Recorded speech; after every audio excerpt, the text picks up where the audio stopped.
कबाब का मुसालिया पीसते पीसते मेरा सारा वजूद पसीने से शराबूर हो गया था। उस कदर पसीना था कि लिबास जिस्म से चिपक रहा था। बालों की लटें गर्दन पर चपकी हुई थी और मैंने गुस्से में दोपट्टा भी उतार फेंका था। शुरू में तो ये काम मुझे मुश्किल नहीं लगता था, लेकिन हर दिन एक ही काम करना इंसान को बेजार कर देता है। मैं भी बड़ी बेजारी के साथ कबाब की तैयारी कर रही थी। दिल तो चाह रहा था कि इन कबाबों की बजाय अपने शवहर और उसके दोस्त का गोश्त पेश डालूं। अभी मसाला पूरा पसा भी नहीं था कि मेरा शवहर चलाए या, और जब उसने देखा कि अभी तक कबाब तैयार नहीं हुए थे तो वो गुस्सा होने लगा। कहने लगा, तुम बड़ी सस्त औरत हो, सारे दिन में एक फरमाइश करता हूँ और वो भी पूरी नहीं करती। मेरा दिल चाहा कि उसके सर पर कुछ दे मारूं और कहूं कि मैं सारे दिन घर के काम भी करती हूँ और खाना भी तैयार करती हूँ, फिर आधी रात को तुम ये कबाबों का चुक्र भी मेरे सर डाल देते हो। लेकिन उससे पहले कि मैं कुछ कहती, मेरे शौहर का पठान दोस्त भी वहीं चला, या उसे देखते ही मुझे एहसास हुआ कि मेरे वजूद पर दोपटा नहीं है, क्योंकि वो बड़ी गहरी नज़रों से मेरा जायजा ले रहा था। मैंने घबरा कर नज़र झुका ली थी। दुपट्टा काफ़ी दौड़ रखा था और उठकर लेना फिलहाल मेरे अख्तियार में नहीं था। मेरे हाथ भी गंदे थे और मुझे उस बात का भी बड़ा गुस्सा था कि मेरे शौहर को भी इस बात का एहसास होगा।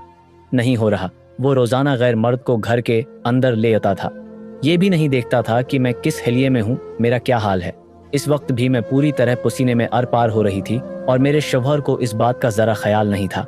अगर उसे कुछ याद था तो इतना कि मैंने अभी तक कबाब तैयार नहीं किए थे। मैंने जल्दी से अपने शौहर से कहा कि अब जाएं, मैं अभी तैयार करके लाती हूँ। मैं किसी तरह अपने सर से उसके दोस्त को भगाना चाहती थी। मेरा शौहर कहने लगा कि हम लोग पीछे गैराज हॉल हो में बैठे हैं, तुम कबाब तैयार कर लो तो मुझे फ़ोन कर देना, मैं आकर खुद ले जाऊंगा। फिर वो अपने दोस्त को साथ लेकर निकल गया, लेकिन उसके दोस्त ने जाते जाते जो निगाह मुझ पर डाली थी, मैं शर्म से पानी पानी हो गई थी। उसकी नज़रें मेरे वजूद से चिपक कर रह गई थीं और आंखों में ऐसी चमक थी कि मुझे अपने वजूद के उर पार होती महसूस हो रही थी। मेरा दिल चाहता था कि अपने शौहर से कहूँ कि अपने उस दोस्त को घर के अंदर न लाया करें, लेकिन मेरे शौहर तो पहले ही हर बात पर मुझ पर इतना गुस्सा होते थे। अब अगर मैं उनके उकलौते दोस्त के खिलाफ कुछ कहती तो वो मुझे ही घर से बाहर निकाल देते। ये पसंद की शादी मेरे गले का ढोल बन गई थी, जिसे ना मैं उतार सकती थी और ना बजा सकती थी। किसी ने सच्ची कहा है कि मोहब्बत इंसान को अंधा कर देती है, और ये पटी उस वक्त आंखों से उतरती है जब पानी सिर से गुजर चुका होता है। धीरे धीरे मेरी आंखों पर से भी मोहब्बत की पटी उतर रही थी और मुझे जिंदगी की तल्ख हकीकतें दिखाई देनी शुरू हो गई थी। जिंदगी सिर्फ रोमांस और मोहब्बत का ही नाम नहीं है, बल्कि और भी कई मसाइल होते हैं जिनका सामना शादी के बाद करना पड़ता है। उनके जाने के बाद मैंने गुस्से में बढ़ाते हुए कबाब पैसने शुरू किए और फिर तकरीबन आधे घंटे बाद जाकर वो ढेर सारा मसाला तैयार हो गया। रोज रोज मेरा शौहर और उसका दोस्त कबाब खाकर बीजार नहीं होते थे, जबकि मैं बना बना कर थक हो जाती थी। चुकी थी मेरे दोनों कंधे बहुत दर्द कर रहे थे। फिर मैंने कबाब फ्राई किए और अपने शौहर को फ़ोन कर दिया कि वो आकर ले जाएं। कुछ ही देर में वो आए और प्लेट भरकर शामी कबाब लेकर चले गए और मैं अपने कुंधे पकड़कर बैठ गई। ऐसे ही मैं लाउंज में बैठी थी और अपने कुंधे दबा रही थी कि जब मेरे शौहर का पठान दोस्त घर के अंदर आया, उसकी नज़र मुझ पर पड़ी तो कहने लगा, क्या बात है भाभी, अब के कुंधे दर्द कर रहे हैं। मेरे अंदर गुस्सा भरा हुआ था, लेकिन फिर भी मैंने चेहरे पर मुस्कुराहट सजाई और पूछा, आपको कुछ चाहिए? वो कहने लगा, हाँ पानी की बोतल और गिलास चाहिए, लेकिन अगर अब थकी हुई हैं तो मैं खुद ले लेता हूँ। उसका हमारे घर में इस कदर आना जाना था कि उसे हर चीज़ का इल्म था और मेरे शौहर ने उसे हर बात की खुली छूट भी दे रखी थी। वो खुद ही बावर्ची खाने में गया, बोतल गिलास लाया और फिर बाहर जाने की बजाय मेरे करीब आ गया। कहने लगा कि अगर अब कहीं तो मैं अब को दर्द का कोई मरहम ला देता हूँ। अब का नाजिक वजूद कबाब का मसालिया पैस पैस कर थक चुका है। मैंने अनकार में सर हिलाया तो मुझे देखता हुआ वो बाहर को निकल गया और मैं पाँव पटकती अपने कमरे में आ गई। अपना घर होकर भी मुझे न सुकून था और न ही तहफ़्फ़ुज़ का एहसास। न मुझे अपने शौहर का ये दोस्त पसंद था और न उसकी नज़रें। उसकी नज़रों में कुछ तो ऐसा था जो बहुत मुख्तलिफ था और जो मुझे चौंकने पर मजबूर करता था। कमरे में आकर भी मैं बेचैनी से टहलती रही और फिर जब घड़ी ने रात के 2 बजाए और मेरा शौहर तब भी अपने दोस्त को छोड़कर कमरे में न आया तो गुस्से से मेरा पारा हाई होने लगा। शादी को 8 महीने हो गए थे और अब तक मेरे शौहर की रूटीन में कोई फ़र्क नहीं आया था। वो वही रात को 3-4 बजे कमरे में उठा है और फिर थकन का बहाना बनाकर सो जाता, फिर सुबह देर से उठता और ना जाने कौन चक्करों में निकल जाता। वो क्या काम करता था, क्या कमाता था, मुझे कुछ भी पता नहीं था। बस मुझे उससे अंधी मोहब्बत हो गई थी और मैं अपना घर बार छोड़कर उसके साथ चली आई थी। शुरू में उसका रवैया मेरे साथ बहुत अच्छा था, लेकिन वक्त गुजरने के साथ वो न सिर्फ मसरूफ हो गया था, बल्कि शायद उसका मुझसे दिल भी भर गया, और इस बात का मुझे बड़ा मिलाल था। मैं चाहती थी वो मुझे वक्त दे, तोजा दे, पहले की तरह मोहब्बत भरी बातें करे, लेकिन उसके अंदाज में ऐसी कोई बात नहीं थी। वो थका हारा जब कमरे में वापस उता तो उसके पास मुझे देने को न वक्त होता और न मोहब्बत भरे चंद जमले। उज भी जब रात के 3 बज गए और मेरा शवहर वापस ना लौटा तो मैं बेचैनी के आलम में कमरे से निकली और गैराज के करीब पहुंच गई। मैंने सोचा था कि अपने शवहर को आवाज दूंगी और जोर से कहूंगी कि अब और कितनी देर का काम बाकी है, तो उसके दोस्त को खुद ही ख्याल हो जाएगा और वो चला जाएगा। लेकिन मैं गैराज के करीब पहुंची ही थी कि मुझे पहले मेरे शवहर का दोस्त टुकरा है गया। शायद वो घर के अंदर ही हो रहा था, या फिर उसे मेरे होने की खबर हो गई थी, इसीलिए वो इस तरफ पहले ही आ गया था। मैंने सोचा कि उससे ही कहूंगी कि खुदा के वास्ते अब तो अपने घर जाओ, हमें हमारी जिंदगी जीने दो, रोज यहाँ आकर बैठ जाते हो। लेकिन उससे पहले ही उसने मेरा हाथ पकड़ लिया और कहने लगा, भाभी अब कहाँ? उसके हाथ पकड़ने पर मैं बौखला गई थी। मैंने कहा कि मैं फरहान को बुलाने जा रही हूँ, मुझे अकेले नींद नहीं उड़ रही बल्कि डर लग रहा है। वो मुस्कुराया है और मेरा हाथ पकड़े पकड़े ही कहने लगा, चले मैं अब को अंदर लेकर चलता हूँ, फरहान गैराज में नहीं है। उसकी बात सुनकर मैं परेशान हो गई और पूछा कि फरहान कहाँ है। वो कहने लगा, वो कुछ काम से गया है, अभी आ जाएगा। ये सुनकर तो मेरी सुटी ही गुम हो गई कि इतनी रात को मेरा शोहर घर में नहीं था और उसका दोस्त उसने बड़ी बेबाकी से मेरा हाथ पकड़ा हुआ था। मैं उससे अपना हाथ छुड़ाना चाहती थी, लेकिन वो इतना लंबा चौड़ा मर्द था कि मेरे लिए उससे अपना हाथ छुड़वाना इतना आसान नहीं था। वो खुद ही मेरा हाथ पकड़कर मुझे मेरे बेडरूम तक ले आया और मैं कुछ कह भी ना सकी। ऐसा लग रहा था जैसे उसके आगे मेरी आवाज ही नहीं निकलेगी। मैं जो बड़े गुस्से के आलम में गैराज तक गई थी, अब बड़ी बेबसी के आलम में वापस लौटी थी। उसने हाथ पकड़े पकड़े ही मुझे बिस्तर पर लिटा दिया और फिर मेरे ऊपर चादर डालते हुए मेरे करीब आ गया। कहने लगा, भाभी अब बहुत खूबसूरत औरत हैं, अपना ख्याल रखा करें। फरहान को अब की ज्यादा परवाह नहीं है, लेकिन मुझे अब का ख्याल है। मैं जानता हूँ कि अब हमारे लिए कबाब बना बना कर थक जाती हैं। वो झुक कर मेरे इतने करीब आया था कि मेरे लिए सांस लेना भी 2 भर हो गया था। फिर वो मुस्कुराते हुए चादर मुझ पर डालकर कमरे से वापस निकल गया और मेरी सांस में सांस आई। मैंने सोचा था कि फरहान को उसके दोस्त की इस हरकत के बारे में भी बताऊंगी और मना करूंगी कि अब अपने दोस्त को हमारे घर ना आने दे। ये पहली बार था जब उसके दोस्त ने मुझसे इस कदर बेबाकी का मुजाहरा किया था। अब तक वो अपनी नजरों से मेरे वजूद को खंगालता आया था और अब तो वो मेरे इस कदर करीब चला आया था कि सांस लेना भी मुश्किल लग रहा था। 5 बजे के करीब जब फरहान कमरे में आया तो मैंने गुस्से में कहा कि अब कहाँ थे। मैंने उसे बताना चाहा कि उसके दोस्त ने मेरे साथ कैसा सलूक किया है, लेकिन फरहान अल्टा मुझ पर ही गुस्से में आ गया। कहने लगा, तुम्हें गिराज के पास होने की क्या जरूरत थी? मैं कोल्ड ड्रिंक लेने के लिए बाहर निकला था, तुम क्यों मेरे पीछे पीछे जासूसी करने पहुंच जाती हो? क्या मैं अपने दोस्त के साथ कुछ वक्त नहीं गुजार सकता? हम दोनों मिलकर गैराज में थोड़ा बहुत काम करते हैं, तुम्हारी फरमाइशें पूरी करने के लिए पैसों की जरूरत है, उसी लिए मैं अपने दोस्त के साथ हम दोनों मिलकर गैराज में थोड़ा रात को एक्स्ट्रा काम करता हूँ। आइंदा बिला वजह कमरे से निकलने की जरूरत नहीं है। मेरे शौहर ने मेरी बात सुनने और समझने की बजाय अल्टा मुझे ही कैद खाने की तरह कमरे तक महदूद कर दिया था। बाकी की रात मेरी रोते हुए गुजर गई थी, लेकिन मेरे शौहर को मुझ पर जरा रहम नहीं आया था। शादी से पहले जो मेरे लिए जान देने की बात करता था, अब शादी के बाद इस कदर बदल गया था कि मैं खुद हैरान रह गई थी। और फिर अगले दिन मेरा शौहर जब सोकर उठा तो फिर काम का कहकर निकल गया। जब शाम को वापस लौटा तो उसके हाथ में फिर गोश्त और कबाब का सौदा वगैरह था। मैंने खामोशी से थैली पकड़ ली थी और अपने आप को नौकरानी तसव्वुर कर लिया था। मैं जान गई थी कि सारी जिंदगी मुझे उस बात की सजा भुगतनी होगी कि मैंने अपने घर से भागकर और अपने माँ बाप से बगावत करके फरहान से शादी की है। फिर रोज की तरह मैंने कबाब तैयार कर दिए थे। रोज रोज के पैसने से मेरे कांधों में शदीद दर्द होने लगा था, लेकिन यहाँ मेरी परवाह ही किसे थी। मेरा शौहर रात को अपने पठान दोस्त के साथ फिर घर आ गया था। मुझे इस बात पर शदीद गुस्सा था कि उसने मुझे तो घर में महदूद रहने के लिए कह दिया था, लेकिन अपने दोस्त को उसकी हुदूद नहीं बताई थी। अगर हैं वो उसे घर लाता ही था तो फिर उसे अपने दोस्त को ड्राइंग रूम या गैराज तक रखना चाहिए था, लेकिन वो दोनों तो सारे घर में घूमते फिरते थे। मैं कहाँ तक अपने अप ही था को उससे छिपाती बावर्ची खाने में दोपटा ओढ़कर काम करना मेरे लिए बहुत मुश्किल था। मैं अक्सर ही बगैर दोपटे के बहुत बुरी हालत में बावर्ची खाने में खड़ी होती थी और मेरे शौहर का दोस्त बड़ी आराम से मुझ तक पहुंच जाया करता था। अब भी ऐसा ही हुआ था। मैं कबाब तल रही थी और वो मेरे पीछे आकर खड़ा हो गया था और फिर अचानक ही उसने मेरे बालों में हाथ डालकर पूरे बालों को पीछे की तरफ किया था। क्योंकि बाल आगे आ रहे थे और मुझे परेशानी हो रही थी, लेकिन मेरे हाथ गंदे थे, मजबूरा मैं अपने बालों को समेट नहीं सकी थी और ये हरकत उसने कर दी थी। मैं एकदम घबराकर पीछे हटी तो वो कहने लगा, भाभी खाना पकाते वक्त एहतियात किया करें, कहीं ऐसा ना हो कि आपकी खूबसूरती को दाग लग जाए।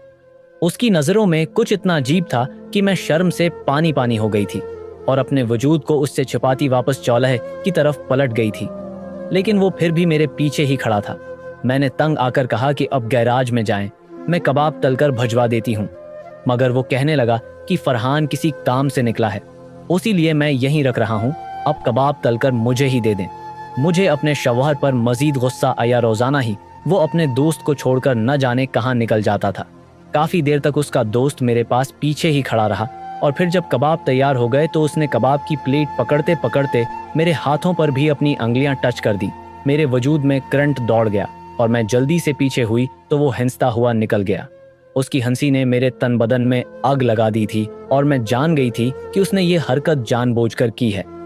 मैंने सोचा था कि फरहान को इन सब बातों से आगाह करूंगी, लेकिन उसका कोई फायदा नहीं था। वो पूरी बात सुने बगैर ही मुझ पर गुस्सा होना शुरू हो जाता था।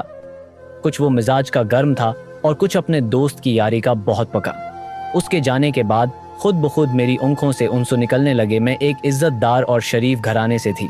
मेरी गलती सिर्फ इतनी थी कि मैंने आंखें बंद करके फरहान से मोहब्बत कर ली थी। वो हमारे घर में प्लम्बर के तौर पर क्या था और बस वहीं से मैं उसकी खूबसूरती पर दिल हार बैठी। उस वक्त मेरे माँ बाप मेरा रिश्ता किसी अच्छी जगह तय कर रहे थे। मैंने इनकार करना चाहा तो मेरे ओबा ने मेरी बात न मानी और कहने लगे कि वो मेरी शादी एक प्लम्बर से नहीं कर सकते जिसके बारे में वो कुछ जानते भी नहीं हैं। तब तक मैं फरहान से फोन पर राब्ते में थी, इसीलिए मेरी आंखों पर उसकी मोहब्बत की पट्टी बन चुकी थी। वो हर बार मुझसे बेइंतहा मोहब्बत का इजहार करता था, मेरे लिए जीने मरने की कस्में खाता था। मैं उसकी मोहब्बत के जाल, मुझे अपने माँ बाप की कोई बात समझ नहीं आ रही थी और जब मेरे माँ बाप ने मेरी शादी की तारीख पक्की की तो मैं बना कुछ सोचे समझे फरहान का हाथ पकड़कर अपने घर से आधी रात को भाग निकली। फरहान ने बताया था उसके आगे पीछे कोई नहीं है, वो अकेला रहता है, उसका अपना घर है और वो प्लम्बर है। मैंने सोचा था कि अपने महबूब शौहर के साथ एक अच्छी और खुशगवार जिंदगी गुजारूंगी, लेकिन शादी के बाद मुझे अंदाजा हुआ कि वो प्लम्बरी के अलावा और भी कुछ करता है, क्योंकि रोज रोज गोश्त लाना, कबाब बनवाना और फिर आधी आधी रात को गैराज में बैठकर कुछ करते रहना। मैं जब भी पूछती तो वो यही कहता कि लोगों की चीजें ठीक करता हूँ, इसीलिए अपने दोस्त के साथ गैराज में बैठ जाता हूँ। शादी से पहले तो मुझे ये भी नहीं मालूम था कि उसकी किसी पठान से इतनी गहरी दोस्ती है। ये तो शादी के अगले ही दिन मुझे पता चला कि उसका कोई दोस्त भी है जिसके लिए वो जान देने को भी तैयार रहता है और वो दोनों आधी आधी रात तक एक दूसरे के साथ न जाने क्या करते हैं। शादी के अगले दिन से ही उसके दोस्त का हमारे घर आना जाना मुझे बड़ी तरह खटकने लगा था, लेकिन नई नई शादी थी ये सोचकर मैं खामोश रही और फिर जब मैंने उसके दोस्त के खिलाफ आवाज उठानी चाही तो मुझे ही मुनाकी खानी पड़ी, इसीलिए मैं खामोश हो गई थी। यहाँ तक तो बात ठीक थी, लेकिन जिन बातों से मुझे परेशानी थी वो मेरे शौहर का आधी आधी रात तक उसके साथ वक्त गुजारना था।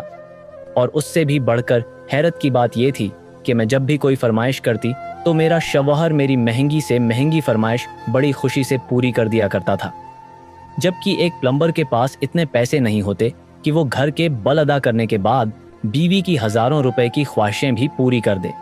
लेकिन मैं फरहान से ये बात भी नहीं पूछ सकती थी, क्योंकि वो कहता कि मैं सब कुछ तुम्हारे खातिर करता हूँ और तुम उल्टा मुझसे ही सवाल करती हो। कभी कभी मैं सोचती कि शायद मैं बुलावजा ही अपने शौहर पर शक करती हूँ, हो सकता है वो आधी आधी रात तक उसी लिए काम करता होता कि मेरी फरमाइशें पूरी कर सके। जैसे तैसे मैं जिंदगी की गाड़ी को चलाने की कोशिश कर रही थी। फिर एक रात मेरी तबीयत बहुत ज्यादा अजीब सी होने लगी। मुझे बहुत घबराहट हो रही थी, शायद तन्हाई से खौफ आ रहा था या फिर अपने माँ बाप की याद सता रही थी। मैं खामोशी से दबे पांव गैराज तक पहुंच गई। मैंने सोचा था कि वहां जाकर अपने शौहर को देख लूंगी तो शायद मुझे कुछ सुकून हो जाए, अजीब अजीब तरह के ख्यालात आ रहे थे। लेकिन जैसे ही मैं गैराज के दरवाजे पर पहुंची तो जो आवाज़ें मेरे कानों में पड़ी, मेरे होश ठिकाने आ गए। मेरा शौहर अपने पठान दोस्त से कह रहा था कि वो अच्छी खासी जवान लड़की है, 20 साल की तो होगी, खूबसूरत भी है, फिर क्या मसला है, हम दोनों मिलकर मज़े से उसके कबाब खाएंगे। शौहर की बात सुनकर मुझे लगा किसी ने मेरे कदमों तले से ज़मीन खींच ली हो।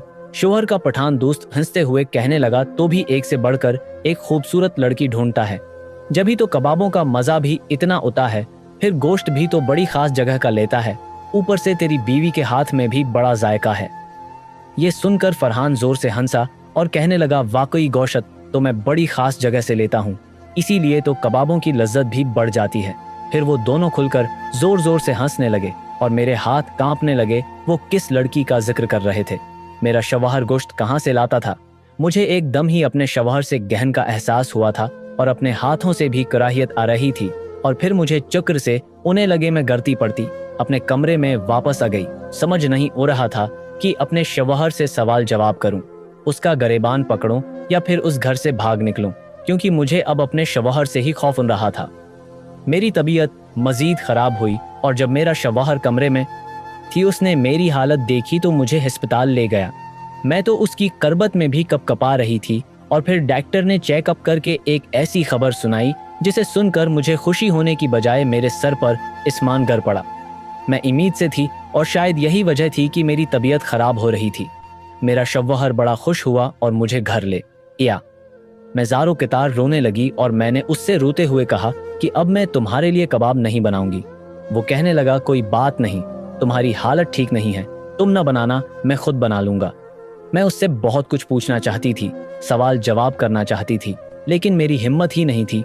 मैं सारी कश्तियां जलाकर फरहान के घर आई थी और अब मेरे पास ऐसी कोई जगह नहीं थी जहां मैं वापस जा सकती। मेरा शौहर न जाने जवान लड़कियों के साथ क्या कर रहा था, क्या वो उनके गोश्त के कबाब बनवा रहा था? ये सोच सोच कर मेरी हालत खराब हो रही थी। मैंने खामोशी से खुद को अपने कमरे में बंद कर लिया था। मेरा तो कुछ खाने पीने को भी दिल नहीं चाहता था।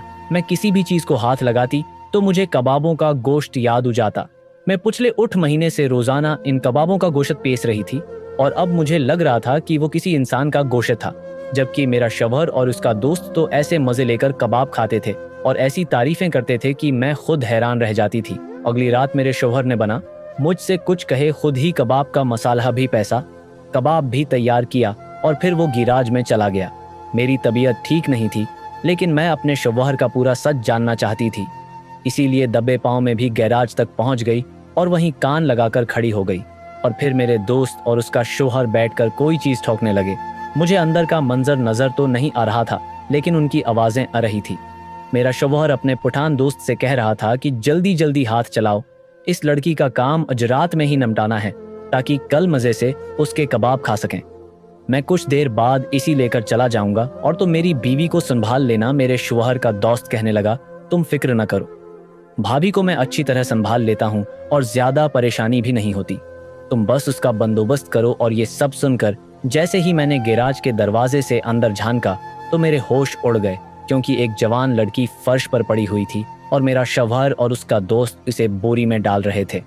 ये देखकर तो मेरे कदमों तले से जमीन निकल गई थी। मैं सीधे गैराज के अंदर घुस गई। मुझे देखकर वो दोनों घबरा गए और कहने लगे, तुम यहाँ क्या कर रही हो? मैंने गुस्से में पूछा, ये सब क्या है? ये लड़की कौन है और तुम लोग उसके साथ क्या कर रहे हो? क्या तुम लोग लड़कियों के गोश्त के कबाब खाते हो?